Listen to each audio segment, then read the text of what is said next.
मैं आपके माध्यम से सरकार का ध्यान उत्तर प्रदेश के जनपद फतेहपुर के भिठौरा क्षेत्र में ऐतिहासिक गंगा घाटों की एक अत्यंत गंभीर समस्या पर आकर्षित करना चाहता हूं। भिठौरा क्षेत्र के पक्का घाट, बलखंडी घाट, ओम घाट और आदमपुर घाट लंबे समय से आस्था और परंपरा के केंद्र रहे हैं।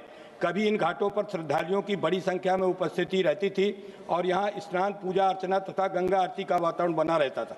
लेकिन पिछले कुछ वर्षों से मां गंगा की धारा इन घाटों से दूर चली गई है, जिससे यहाँ की धार्मिक गतिविधियाँ बुरी तरह प्रभावित है। स्थानीय लोगों और जानकारों का कहना है कि गंगा क्षेत्र में हो रहे अनियमित और अवैधानिक बालू खनन के कारण नदी की प्राकृतिक धारा प्रभावित है। इसी कारण गंगा की मुख्य धारा घाटों से लगभग 700 मीटर दूर ओम घाट और के आसपास अन्य घाटों पर गंगा का जल नहीं पहुंच पा रहा। स्थिति ये हो गई है कि पौराणिक धार्मिक पर्वों पर इन घाटों पर स्नान करना भी दुश्वार हो गया है।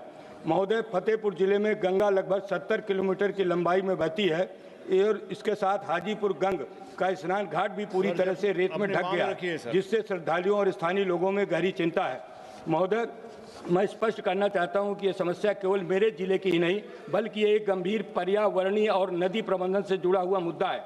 यदि समय रहते इस पर ध्यान नहीं दिया तो आने वाले समय में गंगा के किनारे बसे अन्य क्षेत्रों में भी ऐसी स्थिति उत्पन्न हो सकती है। अतः मैं केंद्र सरकार से मांग करता हूं कि इस पूरे क्षेत्र में अवैधानिक खनन व प्रभावी रोक लगाई जाए तथा गंगा की धारा में आए परिवर्तन का वैज्ञानिक अध्ययन कराया जाए तथा तट संरक्षण और नदी पुनर्जीवन के लिए ठोस कदम उठाए जाएं। साथ ही नमामि गंगे योजना के अंतर्गत भी इस क्षेत्र को प्राथमिकता देते हुए आवश्यक कार्रवाई की जाए ताकि गंगा की अविरल धारा पुनः ऐतिहासिक घाटों तक पहुंच सके और श्रद्धालुओं की आस्था तथा पर्यावरण दोनों की रक्षा।